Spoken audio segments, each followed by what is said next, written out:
ಎಲ್ಲ ನನ್ನ ಪ್ರೀತಿಯ ಸ್ನೇಹಿತರಿಗೆ ನಮಸ್ಕಾರ.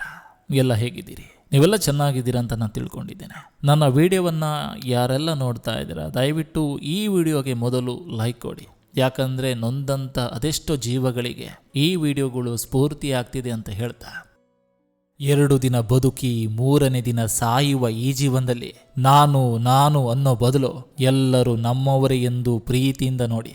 ಅದರಲ್ಲಿ ಸಿಗೋ ಸಂತೋಷನೇ ಬೇರೆ ಬಂಧುಗಳೇ. ಮನಸ್ಸಿಗೆ ಮದವೇರಿದಾಗ ಸ್ಮಶಾನದಲ್ಲಿ ತಿರುಗಾಡಿ ಬರಬೇಕಂತೆ. ಯಾಕಂದ್ರೆ ಅಲ್ಲಿ ನಾನು ನನ್ನಿಂದಲೇ ಎಂದು ಹೇಳಿದ ಎಷ್ಟೋ ಜನ ಮಣ್ಣಲ್ಲಿ ಮಣ್ಣಾಗಿರೋದು ಕಾಣಸಿಗ್ತಾರೆ.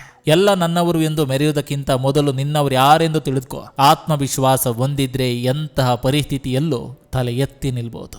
ಜಗದಲ್ಲಿ ಎಲ್ಲರನ್ನೂ ಸಮಾನಾಗಿ ಕಾಣುವುದು ಗಡಿಯಾರ ಮಾತ್ರ. ಬಡವನಿಗೂ ಒಂದೇ, ಶ್ರೀಮಂತನಿಗೂ ಒಂದೇ, ಯಾರಿಗಾಗಿಯೂ ನಿಲ್ಲೋದಿಲ್ಲ. ಹಣ ಹೊಂದಿದ್ರೆ ಜೀವನದಲ್ಲಿ ಏನ್ ಬೇಕಾದ್ರೂ ಮಾಡ್ಬೋದು. ಹಣ ನಿನಗೆ ಏನ್ ಬೇಕಾದ್ರೂ ಕೊಡ್ತದೆ, ಆದ್ರೆ ನಿನ್ನ ಮನಶಾಂತಿ ಕೊಡಲು ಸಾಧ್ಯವಿಲ್ಲ. ತಿಳಿದು ಬಾಳು, ತುಳಿದು ಬಾಳ್ಬೇಡ. ದೇವರು ಎಲ್ಲವನ್ನು ಕೊಟ್ಟಿದ್ದಾನೆ, ಆದ್ರೆ ಯಾವುದು ನಮ್ದಲ್ಲ. ದೇವರು ಎಲ್ಲಾ ಕಡೆ ಇದ್ದಾನೆ, ಆದ್ರೆ ಹೇಗಿದ್ದಾನೆ ಎಂದು ಯಾರಿಗೂ ಗೊತ್ತಿಲ್ಲ. ಎಲ್ಲವೂ ಇದೆ, ಆದ್ರೆ ಯಾವುದು ಶಾಶ್ವತವಲ್ಲ. ಸುಳ್ಳನ್ನು ಹೇಳೋಕೆ ಐಡಿಯಾಗಳು ಬೇಕು, ಆದ್ರೆ ನಿಜಾನ್ ಹೇಳೋಕೆ ಧೈರ್ಯ ಬೇಕು. ಸುಳ್ಳು ಸಿಹಿಯಂತಿರುತ್ತೆ, ಸತ್ಯ ಖಾರದಂತಿರುತ್ತಲ್ವಾ. ಮನುಷ್ಯ ಎಷ್ಟೇ ಜಾಣನಾಗಿದ್ರೂ ನಾಳೆಯ ದಿನ ಹೇಗಿರುತ್ತದೆ ಎಂದು ತಿಳಿಯಲಾರದಂತ ದಡ್ಡನಾಗಿರ್ತಾನೆ.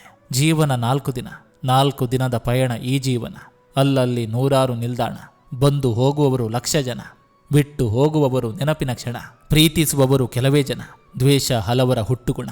ಎಲ್ಲವನ್ನು ತ್ಯಜಿಸಿ ಹೋಗುವ ದಿನ, ಒಳ್ಳೆಯ ನೆನಪಾದ್ರೂ ಬಿಟ್ಟು ಹೋಗೋಣ. ಜೀವನ ಅನ್ನೋ 3 ಪುಸ್ತಕದಲ್ಲಿ ಪ್ರೀತಿನೇ ಒಂದು ಪುಸ್ತಕ ಅಲ್ಲ, ಯಾವುದೋ ಒಂದು ಪುಸ್ತಕದ ಒಂದು ಅಧ್ಯಾಯ ಅಷ್ಟೇ. ಜೀವನದ ಪ್ರತಿ ತಿರುವುಗಳು ಒಂದೊಂದು ಪಾಠ ಕಲಿಸ್ತವೆ. ಪ್ರತಿ ಪಾಠವು ಜೀವನಕ್ಕೆ ಅವಶ್ಯಕ. ಇವತ್ತು ಮಣ್ಣು ನಮ್ಮ ಕೆಳಗಿದೆ, ನಾಳೆ ನಾವು ಮಣ್ಣಿನ ಕೆಳಗಿರ್ತೀವಿ. ಇಷ್ಟೇ ಜೀವನ. ಜೀವನದಲ್ಲಿ ಏನೂ ಇಲ್ಲದೇ ಇರುವಾಗ ತಾಳ್ಮೆ ಮುಖ್ಯ, ಆದರೆ ಎಲ್ಲವೂ ಸಿಕ್ಕ ಮೇಲೆ ವಿನಯ ತುಂಬಾನೇ ಮುಖ್ಯ. ಉಪಯೋಗವಿಲ್ಲದ ಚಿಂತನೆಗಳು ನಮ್ಮ ಸಂತೋಷವನ್ನು ಕಿತ್ತುಕೊಳ್ತದೆ. ಎಲ್ಲಿಯ ತನಕ ನಂಬಿಕೆ ಎಂಬ ಆಯಸ್ಸು ಗಟ್ಟಿಯಾಗಿರ್ತದೆಯೋ ಅಲ್ಲಿಯವರೆಗೂ ಸ್ನೇಹ ಸಂಬಂಧಗಳಿಗೆ ಸಾವಿಲ್ಲ. ಮನೆಯಲ್ಲಿ ಕಿತ್ತು ತಿನ್ನುವ ಬಡತನ, ಕುಡಿತದ ದಾಸನಾದ ತಂದೆ, ಇನ್ನೊಬ್ಬರ ಮನೆ ಕೆಲಸಗಳನ್ನು ಮಾಡಿ ಮಕ್ಕಳನ್ನು ಸಾಕುತ್ತಿದ್ದ ತಾಯಿ, ಮುರುಕಲು ಮನೆ, ಹೊಟ್ಟೆಗೆ ಹಿಟ್ಟಿಲ್ಲದೆ ಅರೆಹೊಟ್ಟೆ, ಬಹಳ ಕಷ್ಟದ ಬದುಕು. ಮುಂದಿನ ಭವಿಷ್ಯ ಅಸ್ಪಷ್ಟವಾಗಿತ್ತು. ಆದರೆ ಮಗ ತನ್ನ ಭವಿಷ್ಯದ ದೃಢ ನಿರ್ಧಾರ ತಾನೇ ತೆಗೆದುಕೊಂಡನು. ತನ್ನ ಭವಿಷ್ಯ ಇರುವುದೇ ಫುಟ್ಬಾಲ್ ಆಟದಲ್ಲಿ ಎಂದು ಅವನಿಗೆ ಸ್ಪಷ್ಟವಾಗಿತ್ತು. ಈ ಹುಡುಗ ಬೇರೆ ಯಾರೂ ಅಲ್ಲ, ಫುಟ್ಬಾಲ್ ತಾರೆ, ಪೋರ್ಚುಗಲ್ನ ಕ್ರಿಸ್ಟಿಯಾನೋ ರೊನಾಲ್ಡೋ. ವಿಶ್ವ ಫುಟ್ಬಾಲ್ ಜಗತ್ತಿನ ತಾರೆ. ಸಿಕ್ಕ ಅವಕಾಶಗಳನ್ನು ಬಳಸಿಕೊಂಡು ಫುಟ್ಬಾಲ್ ಜಗತ್ತಿನ ಹೀರೋ ಆಗಿ ಕಂಗೊಳಿಸುತ್ತಿದ್ದಾರೆ. ಫುಟ್ಬಾಲ್ ಆಟದ ಮೇಲೆ ಪ್ರೀತಿಯಿಂದಾಗಿ ತಮ್ಮ 12ನೇ ವಯಸ್ಸಿನಲ್ಲಿ ಅವರು ತಮ್ಮ ಕುಟುಂಬವನ್ನು ತೊರೆಯಬೇಕಾಯಿತು. ಸ್ಪೋರ್ಟ್ಸಿಂಗ್ ಯೂತ್ ಕ್ಲಬ್ ಸೇರಿ ಅಭ್ಯಾಸ ಆರಂಭಿಸಿದ್ರು. ಇದು ಅವರಿಗೆ ಅತ್ಯಂತ ಕಷ್ಟಕರವಾದ ಸಮಯವಾಗಿತ್ತು.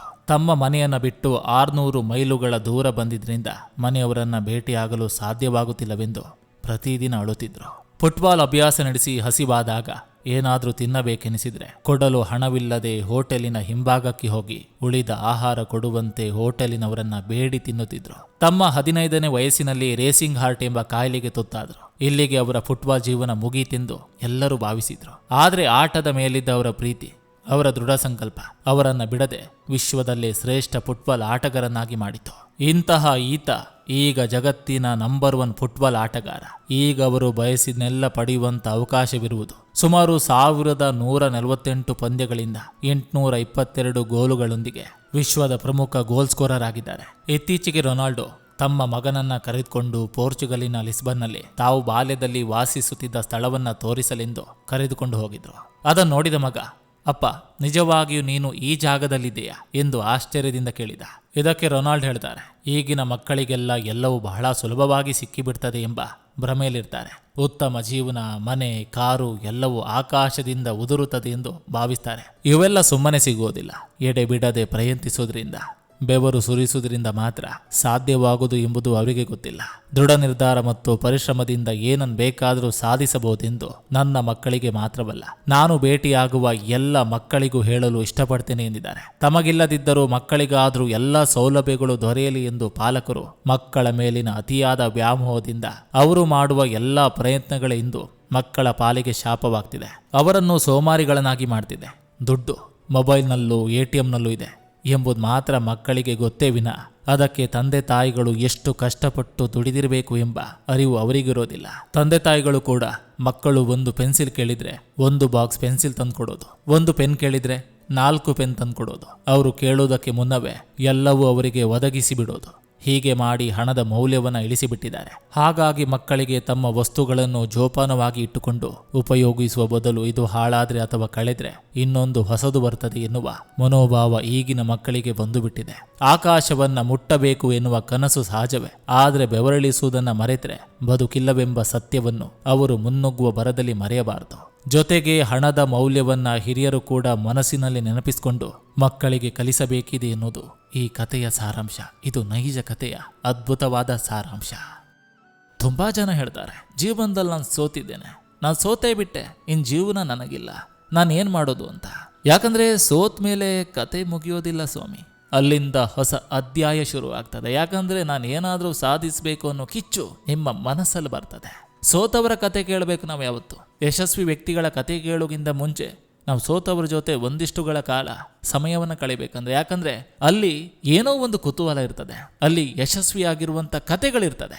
ನಿನ್ನೆ ಒಬ್ರು ನನ್ನ ಜೊತೆ ಕಾಲಲ್ಲಿ ಮಾತಾಡುವಾಗ ಆ ಸ್ಫೂರ್ತಿದಾಯಕ ವಿಡಿಯೋನ ಅಪ್ಲೋಡ್ ಮಾಡಿದ್ದೇನೆ, ನೀವೆಲ್ಲರೂ ನೋಡಿದ್ದೀರಂತ ನಾನು ಭಾವಿಸ್ತೇನೆ. ಸರ್, ನನ್ನ ಜೊತೆ ಕೈಯಲ್ಲಿ ಹಣ ಇದ್ದಾಗ ಎಲ್ಲರೂ ಇದ್ರು ಸರ್, ಜೀವನದಲ್ಲಿ ನಾನು ಗೆದ್ದಾಗ ನನ್ನ ಜೊತೆ ಎಲ್ಲರೂ ಇದ್ರು, ನಾನು ಹಬ್ಬ ಕರೆಯೋದೇನು, ನನ್ನ ಜೊತೆ ಪಾರ್ಟಿ ಮಾಡೋರೇನು, ನನ್ನ ಜೊತೆ ಸುತ್ತಾಡೋರು ಎಷ್ಟು ಜನ, ಆದರೆ ನಾನು ಬಿದ್ದಾಗ ಯಾರೂ ಬರಲಿಲ್ಲ ಸರ್. ನಾನು ರಸ್ತೆಯಲ್ಲಿ ಬಿದ್ದಾಗ ನನ್ನನ್ನು ಎತ್ಕೊಂಡು ಆಸ್ಪತ್ರೆಗೆ ಸೇರಿಸೋಕೆ ಬಂದಿರೋದು ಅದು ಯಾವುದೋ ಕಾಣದೆ ಗೊತ್ತಿಲ್ಲದಿರುವಂಥ 3ನೇ ವ್ಯಕ್ತಿ ಅಂತ. ನನಗಿದೆಲ್ಲ ನೋಡಿದ ಮೇಲೆ ನನಗೆ ಅಣ್ಣವರ ಸಿನಿಮಾದ ಒಂದು ಹಾಡು ನೆನಪಾಗ್ತಿದೆ.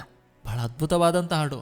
ಗುಣದಲ್ಲಿ ನೀ ಉಪಕಾರಿ, ಮಾನವನಿಗೆ ನೀ ಸಾಕಾರಿ, ಕಸವನ್ನೇ ತಿಂದರು ಕೊನೆಗೆ ಹಾಲನ್ನೇ ನೀಡುವೆ ನಮಗೆ, ಹಾಲನ್ನು ಕುಡಿದ ಜನರು ವಿಷವನ್ನೇ ಕಕ್ಕುತ್ತಲಿಯರು, ಸದಾ ರೋಷ ಸದಾ ದ್ವೇಷ, ಅದಕ್ಕೆ ಹೀಗಿದೆ ಈ ದೇಶ. ಎಂಥ ಅದ್ಭುತವಾದ ಸಾಲುಗಳು ನೋಡಿ. ಇದು ಅವರ ಕತೆ ಮಾತ್ರ ಅಲ್ಲ, ನೀವು ನಿಮ್ಮ ಮನಸ್ಸಿಗೆ ಆತ್ಮಸಾಕ್ಷಿಯನ್ನು ಮುಟ್ಟುಕೊಂಡು ಯೋಚನೆ ಮಾಡಿ. ನೀವು ಬಿದ್ದಾಗ ನಿಮ್ಮ ಜೊತೆ ಯಾರಿದ್ರು, ನೀವು ಸೋತಾಗ ನಿಮ್ಗೆ ಯಾರು ಸಾಂತ್ವನ ಮಾಡಿದ್ರು, ನೀವು ದುಃಖದಲ್ಲಿದ್ದಾಗ ಯಾರು ನಿಮ್ಮ ಕೈ ಹಿಡಿದು ನಿನ್ನ ಜೊತೆ ನಾನಿದ್ದೀನಂತ ಹೇಳಿದ್ರು? ಇಲ್ಲಲ್ಲ, ಇದ್ದಾರೆ ಒಂದಿಷ್ಟು ಬೆರಳೆಣಿಕೆಯಷ್ಟು ಜನ ನಿಮ್ಮ ಜೊತೆ ನಾನಿದ್ದೀನಿ ಅಂತ ಪ್ರೋತ್ಸಾಹದ ನುಡಿಗಳನ್ನು ಆಡ್ತಾರೆ. ಆ ವ್ಯಕ್ತಿಗಳನ್ನು ನಾವು ಜೀವನದ ಉಸಿರಿರೋ ತನಕ ಮರಿಬಾರ್ದು. ಯಾಕಂದ್ರೆ ಜೀವನದಲ್ಲಿ ಯಾರೂ ಇಲ್ಲದಿದ್ದಾಗ ಆ ಭಗವಂತನೇ ಕಳಿಸಿಕೊಟ್ಟಂಥ ವ್ಯಕ್ತಿ. ಕೆಲವೊಂದು ಬಾರಿ ನಾವು ದೇವರನ್ನು ನೋಡೋಕ್ಕಾಗಲ್ಲ ಅಂತಾರೆ, ನಿಜ, ದೇವರನ್ನು ನೋಡೋಕ್ಕಾಗಲ್ಲ. ನಾವು ಮಾಡುವಂಥ ಒಳ್ಳೆ ಕೆಲಸ ನಮ್ಗೆ ಯಾರಾದರೂ ಒಳ್ಳೇದು ಮಾಡಿದರೆ, ನಮ್ಗೆ ಯಾವುದರಿಂದ ಒಳ್ಳೇದಾಗ್ತಿದೆ ಅದರಲ್ಲಿ ನಾವು ಭಗವಂತನನ್ನು ನೋಡಬೇಕು. ಭಗವಂತನಿಗೆ ನಾವು ನೇರವಾಗಿ ನೋಡೋಕ್ಕಾಗ್ದಿದ್ರು ಇಂತಹ ಕೆಲಸಗಳಲ್ಲಿ ನೋಡ್ಬೋದು. ಕೆಲವೊಂದು ವ್ಯಕ್ತಿಗಳನ್ನು ಭಗವಂತ ಸುಮ್ಮನೆ ಕಳಿಸಿಕೊಡೋದಿಲ್ಲ ನಮ್ಮ ಜೀವನದಲ್ಲಿ, ಅದರ ಹಿಂದೆ ಉನ್ನತವಾದ ಉದ್ದೇಶ ಇದ್ದೇ ಇರ್ತದೆ. ಎಲ್ಲವೂ ಕಾಲ ನಿರ್ಣಯ. ಆ ಭಗವಂತ ನಮ್ಗೆಲ್ಲವನ್ನು ಕೊಟ್ಟಿದ್ದಾನೆ, ಆದರೆ ನಮ್ಮಲ್ಲಿ ತೃಪ್ತಿ ಇಲ್ಲ, ನಮ್ಮಲ್ಲಿ ನೆಮ್ಮದಿ ಇಲ್ಲ. ದಿನಾರಾತ್ರಿ ಮಲಗುವಾಗ ಯೋಚನೆ ಮಾಡ್ತೀವಿ ನಾವು ನಾಳೆ ಹೇಗಿರೋದಂತ.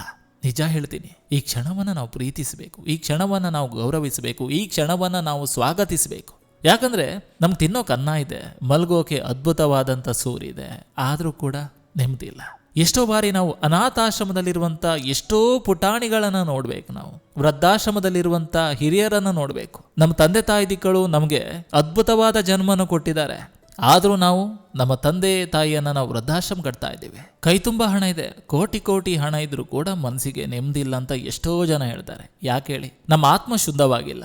ಆತ್ಮ ಶುದ್ಧವಾಗಿರ್ಬೇಕಾದ್ರೆ ನಾವೇನು ಮಾಡ್ಬೇಕು ಹೇಳಿ? ಇನ್ನೊಬ್ಬರಿಗೆ ಒಳ್ಳೇದನ್ನು ಬಯಸಬೇಕು. ಯಾರಾದರೂ ಒಳ್ಳೇದಾಗ್ತಿದ್ರೆ ಅದನ್ನು ನೋಡಿ ಖುಷಿ ಪಡಬೇಕು. ಯಾರಾದರೂ ಒಳ್ಳೇದಾಗ್ತಿದ್ರೆ ಅದನ್ನು ನೋಡಿ ಕೆಟ್ಟದ್ದು ಹಾರೈಸಬಾರ್ದು. ಏನಿದೆ ಒಂದಲ್ಲ, ಆ ವ್ಯಕ್ತಿಯು ಕೂಡ ಮಣ್ಣಲ್ಲಿ ಮಣ್ಣಾಗಿ ಹೋಗ್ತಾನೆ, ಇಲ್ಲ ಸ್ಮಶಾನದಲ್ಲಿ ಬಿದ್ದು ಬೋಧಿಯಾಗಿ ಹೋಗ್ತಾನೆ. ನಾವು ಕೂಡ ಒಂದಲ್ಲ ಒಂದು ದಿನ ಸಾಯಲೇಬೇಕು. ಯಾರು ಕೂಡ ಇಲ್ಲಿ ಶಾಶ್ವತವಾಗಿ ಈ ಭೂಮಿ ಮೇಲೆ ಉಳಿಯಲ್ಲ. ಇರುವಷ್ಟು ದಿನ ಈ ಭೂಮಿಯ ಮೇಲೆ ಅದ್ಭುತವಾದ ಕಾರ್ಯಗಳನ್ನು ಮಾಡಿ ಕೊನೆಗೆ ನಮ್ಮೂರಿನತ್ತ ತೆರಳಬೇಕು. ಆ ಊರಿಗೆ ತೆರಳುವಾಗ ಕೊನೆ ಪಕ್ಷ ನಮ್ಮ ಅಂತಿಮ ಯಾತ್ರೆಯಲ್ಲಿ ನಮ್ಮ ಹೆಣವನ್ನ ಸ್ಮಶಾನಕ್ಕೆ ತೆಗೆದುಕೊಂಡು ಹೋಗುವಾಗ ಯಾರೋ ಗೊತ್ತು ಪರಿಚಯ ಇಲ್ಲದವರು ಕೂಡ ನಮ್ಮ ಸಾವನ್ನು ನೋಡಿ ಕಣ್ಣೀರು ಹಾಕಬೇಕು. ಹೆಚ್ಚೇಕೆ ನಮ್ಮ ಹೆಣವನ್ನ ಸ್ಮಶಾನಕ್ಕೆ ತೆಗೆದುಕೊಂಡು ಹೋಗುವಾಗ ಸ್ಮಶಾನ ಕೂಡ ಒಂದು ಬಾರಿ ಕಣ್ಣೀರು ಹಾಕಬೇಕು. ಯಾಕಂದ್ರೆ ಇಂತಹ ವ್ಯಕ್ತಿಯನ್ನ ಈ ಸಮಾಜ ಕಳ್ಕೊಂಡಿದೆಯಂತ, ಇಂತಹ ವ್ಯಕ್ತಿಯನ್ನ ಇವ್ರು ಕಳ್ಕೊಂಡಿದ್ರಂತ ಬಹಳಷ್ಟು ಜನ ದುಃಖಿತರಾಗಬೇಕು. ಯಾಕೆ ಹೇಳಿ? ನಿಜ, ಖಂಡಿತ ಒಬ್ಬರಿಗೆ ದುಃಖ ಕೊಡೋದ್ರಿಂದ ನಾವೇನೂ ಶ್ರೀಮಂತರಾಗೋದಿಲ್ಲ. ಆದರೆ ನಮ್ಮ ಸಾವು ಕೂಡ, ನಮ್ಮ ಕೊನೆ ಕ್ಷಣ ಕೂಡ ಅದ್ಭುತವಾಗಿರಬೇಕು. 4 ಜನ ಮೆಚ್ಚೋ ರೀತಿ ಬದುಕೋಣ. ಯಾಕೆ ಸ್ವಾಮಿ ಒಬ್ಬರನ್ನು ನೋಡಿದರೆ ಒಬ್ಬರಿಗೆ ಆಗಲ್ಲ?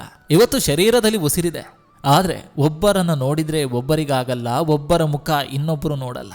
ಆದರೆ ಶರೀರದಿಂದ ಉಸಿರು ಹೋದ ನಂತರ ಉಸಿರಿರದ ದೇಹಕ್ಕೆ ಹೊದಿಸಲಾದ ಬಟ್ಟೆಯನ್ನು ಸರಿಸಿ ಮುಖ ನೋಡಲು ಮುಗಿಬೀಳುವ ಜನರೇ ಅಧಿಕ.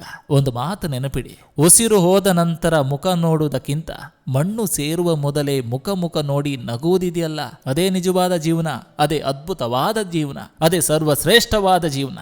ಇನ್ನಷ್ಟು ಕಥೆಗಳಿದೆ ನೋಡಿ. ಇಂತಹ ಕಥೆಗಳನ್ನು ನನ್ನ ಬಾಯಿಂದ ಹೇಳ್ಬೇಕಂತ ಬೇಸರ ಆಗುತ್ತೆ. ಬಹುಶಃ ಇದು ನೈಜ ಕತೆ. ತಂದೆ ತಾಯಿ ನಮ್ಮನ್ನ ಬಹಳ ಕಷ್ಟಪಟ್ಟು ಸಾಕಿರ್ತಾರೆ, ನಮ್ಮನ್ನ ಬಹಳ ಕಷ್ಟಪಟ್ಟು ಓದಿಸಿರ್ತಾರೆ. ಅಂತ ತಂದೆ ತಾಯಿ ಕೊನೆಗಾಲದಲ್ಲಿ ನಾವು ಆಸ್ಪತ್ರೆಗೆ ಹೋಗೋಕೆ ನೋಡೋಕ್ಕಾಗಲ್ಲ. ಬೇಡ, ಕೊನೆ ಕ್ಷಣದಲ್ಲಿ ಅವರ ಅಂತಿಮ ಯಾತ್ರೆಯಲ್ಲೂ ಕೂಡ ಪಾಲ್ಗೊಳ್ಳಲು ನಮಗೆ ಸಮಯವಿರಲ್ಲ. ಹೇಳ್ತೀವಿ, ನಾ ದೂರದ ದೇಶದಲ್ಲಿದ್ದೀನಿ, ನಾ ದೂರದ ಊರಿನಲ್ಲಿದ್ದೀನಿ, ನಾನು ಇವಾಗ ಬಂದ್ರೆ ನನ್ನ ಕೈಯಿಂದನೇ ಹಣ ಕಟ್ಟಾಗುತ್ತೆ. ಎಂಥ ಮಾತುಗಳು ನೋಡಿ. ನೀವೇ ಯಾರಾದರೂ 4 ಜನ ಮಾಡಿಕೊಂಡು ಏನಾದರೂ ಅಂತಿಮ ವಿಧಿವಿಧಾನಗಳನ್ನು ಪೂರೈಸಿಬಿಡಿ ಅಂತ. ಇದು 9 ತಿಂಗಳು ನಮಗೆ ಜನ್ಮ ನೀಡಿದಂಥ ತಾಯಿಗೆ ಹೇಳುವಂಥ ಮಾತಾ ಇದು. ತಾಯಿ ಗರ್ಭದಲ್ಲಿ ಹುಟ್ಟಿದ್ದೇವೆ, ತಾಯಿ ಗರ್ಭದಲ್ಲಿ ಹೋಗ್ತೇವೆ. ಒಂದು ಮಾತು ನೇರವಾಗಿ ಹೇಳ್ತೀನಿ ಕೇಳಿ, ಯಾರೆಲ್ಲ ಇಂತಹ ಮಾತುಗಳನ್ನು ಆಡಿರ್ತೀರ, ನಿಮ್ಮ ಕೊನೆಗಾಲದಲ್ಲೂ ಅಥವಾ ನಿಮ್ಮ ಕೊನೆ ಕ್ಷಣದಲ್ಲೂ ಕೂಡ ಇದಕ್ಕಿಂತ ಗೌರವವಾಗಿರುತ್ತದೆ. ನೆನಪಿರಲಿ, ಇದಕ್ಕಿಂತ ಗೌರವವಾಗಿರ್ತದೆ. ಯಾಕಂದ್ರೆ ಪರಮಾತ್ಮ ಮೆಚ್ಚಲಾರ, ಅದಕ್ಕಿಂತ ಹೆಚ್ಚಾಗಿ ನಿಮ್ಮ ಅಂತರಾತ್ಮವೇ ಮೆಚ್ಚಲಾರದು. ನಮ್ಮ ಆತ್ಮ ಮೆಚ್ಚುವಂತ ಕೆಲಸ ಮಾಡೋಣ. ಮೊನ್ನೆ ಯಾರು ನನಗೆ ಆತ್ಮೀಯರೊಬ್ರು ಹೇಳಿದ್ರು, ಅವ್ರಿಗೆ ಯಾರೋ ಒಬ್ರು ಹೇಳ್ತಾರಂತೆ, ತಿಂಗಳಿಗೆ 3 ಲಕ್ಷ ದುಡಿಯುವಂತ ಒಂದು ವ್ಯಕ್ತಿ, ತಿಂಗಳಿಗೆ 3 ಲಕ್ಷ ದುಡಿಯುವಂತ ಒಂದು ವ್ಯಕ್ತಿ ಹೇಳ್ತಾರಂತೆ, ಹೇಗಿದ್ದೀರಿ ಅಂತ. ಇವ್ರು ಹೇಳ್ತಾರಂತೆ, ನಾ ಚೆನ್ನಾಗಿದ್ದೀನಿ. ಅದಕ್ಕೆ ಅವ್ರು ಹೇಳ್ತಾರಂತೆ, ನಿನಗೆ ನನ್ನ ಕಡೆಯಿಂದ ಯಾವ ಸಹಾಯ ಬೇಕು ಹೇಳು, ನಾನು ನನ್ನ ಕೈಯಿಂದ ಮಾಡ್ತೀನಿ, ಆದ್ರೆ ಒಂದು ಹಣ ಮತ್ತು ಆರೋಗ್ಯ ಬಿಟ್ಟು ಅಂತ. ನೋಡಿ, ತಿಂಗಳಿಗೆ 3 ಲಕ್ಷ ದುಡಿಯುವಂತ ವ್ಯಕ್ತಿ ಹೇಳುವಂತ ಮಾತು, ಹಣ ಮತ್ತು ಆರೋಗ್ಯ ಬಿಟ್ಟು ಏನ್ ಬೇಕಾದ್ರೂ ಕೇಳು ಅಂತ. ನಾಚಿಕೆ ಆಗಲ್ವ ಇಂಥ ಮಾತುಗಳನ್ನ ಆಡೋಕೆ? ಕೋಟಿ ಕೋಟಿ ಹಣವಿದ್ರು ನಾವು ಹೋಗೋದು ಸ್ಮಶಾನಕ್ಕೆ ಹೊರತು ಅಥವಾ ಮಣ್ಣಿಗೆ ಹೊರತು ಬ್ಯಾಂಕಿಗಲ್ಲ. ಅದಕ್ಕೆ ಗೌತಮ ಬುದ್ಧ ಅವರು ಬಹಳ ಅದ್ಭುತವಾದಂಥ ಮಾತನ್ನು ಹೇಳಿದನ್ಸುತ್ತೆ. ಸಾವಿಲ್ಲದ ಮನೆಯಲ್ಲಿ ಸಾಸಿವೆ ತಾ ಎಂದಾಗ ಸಾಲು ಸಾಲು ಜನರು ಸಾಲಾಗಿ ನಿಂತರಂತೆ. ಆದರೆ ಯಾರಿಗೂ ಕೂಡ ಅರಿವಿರಲಿಲ್ಲ ತನಗೂ ಒಂದು ದಿನ ಸಾವಿದೆ ಅಂತ. ತನಗೂ ಒಂದು ದಿನ ಸಾವಿದೆ ಎಂದು ಅರಿತವನು ಇನ್ನೊಬ್ಬರಿಗೆ ಎಂದು ತೊಂದರೆ ಕೊಡೋದಿಲ್ಲ ಬಂಧುಗಳೇ. ಎಲ್ರಿಗೂ ನಮಸ್ಕಾರ, ನಾನು ನಿಮ್ಮ AK ಶೆಟ್ಟಿನಡೂರು. ನೀವಿನ್ನು ನನ್ನ ಚಾನಲ್ಗೆ ಮೊದಲ ಭೇಟಿ ಕೊಟ್ಟಿದ್ರೆ ದಯವಿಟ್ಟು ಸಬ್ಸ್ಕ್ರೈಬ್ ಮಾಡಿ, ಪಕ್ಕದಲ್ಲಿರುವಂಥ ಬೆಲ್ ಬಟನ್ ಅನ್ನು ಕ್ಲಿಕ್ ಮಾಡಿ. ಈ ಸಂಚಿಕೆ ನಿಮಗೆ ಇಷ್ಟವಾಗಿದ್ರೆ ದಯವಿಟ್ಟು ಒಂದು ಲೈಕ್ ಮಾಡಿ, ಜೊತೆಗೊಂದು ಕಮೆಂಟ್ ಮಾಡಿ ಅಂತ ಹೇಳ್ತಾ ಮತ್ತೆ ಮುಂದಿನ ಸಂಚಿಕೆಯೊಂದಿಗೆ ಅತಿ ಶೀಘ್ರದಲ್ಲಿ ನಿಮ್ಮನ್ನು ಭೇಟಿ ಆಗ್ತೇನೆ. ಎಲ್ರಿಗೂ ಒಳ್ಳೆಯದಾಗಲಿ.